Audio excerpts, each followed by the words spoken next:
সাইফুল ইসলাম জুয়েল মেধাবৃত্তির সনদ প্রদান ও সাংস্কৃতিক অনুষ্ঠান অনুষ্ঠিত।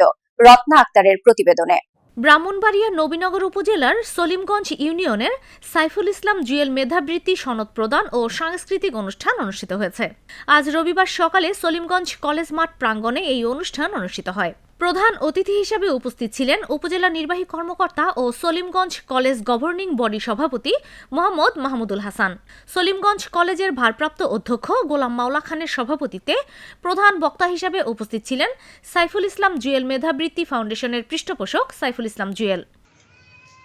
আমি মন থেকে দোয়া করি তোমরা যেন একটি সময় এমন একটি জায়গায় গিয়ে দাঁড়াও যেখানে আমরা বলতে পারবো তারা আমাদের সন্তান ছিল, তারা আমাদের স্টুডেন্ট ছিল, আমাদের ভাই ব্রাদার ছিল।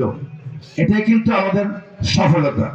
বিশেষ অতিথি হিসেবে উপস্থিত ছিলেন বিশিষ্ট সমাজসেবক ও শিক্ষানুরাগী দেওয়ান আফতাবুল আলম, সাবেক উপজেলা শিক্ষা অফিসার আব্দুল আউয়াল, বিশিষ্ট সমাজসেবক ও শিক্ষানুরাগী মাহবুবুল আলম মশিউর রহমান, সলিমগঞ্জ ইউনিয়ন বিএনপির সভাপতি গোলাম রব্বানী নয়ন।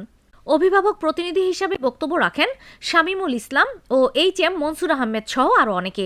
অনুষ্ঠানটি সঞ্চালনায় ছিলেন থোল্লাকান্তি মডেল সরকারি প্রাথমিক বিদ্যালয়ের সহকারী শিক্ষক নূর মোহাম্মদ শিকদার মিঠু। বক্তারা বলেন, সাইফুল ইসলাম জুয়েল মেধাবৃত্তি অত্র এলাকার শিক্ষার্থীদের ভালো ফলাফল করার উৎসাহ এবং অত্র এলাকার এমন দরিদ্র ও মেধাবী শিক্ষার্থীদের উচ্চ শিখরে পৌঁছে দেওয়ার জন্য যে সহযোগিতা করে যাচ্ছেন আমরা তাকে সাধুবাদ জানাই। শিক্ষার্থীদের নানা সহায়তা দেয়ায় শিক্ষক, অভিভাবক, শিক্ষার্থীরা কৃতজ্ঞতা এবং সকল পরীক্ষায় ভালো ফলাফল করার উৎসাহ যোগাবে মতামত ব্যক্ত করেন। পরে অতিথিরা সনদ ও ক্রেস্ট শিক্ষার্থীদের হাতে তুলে দিলেন।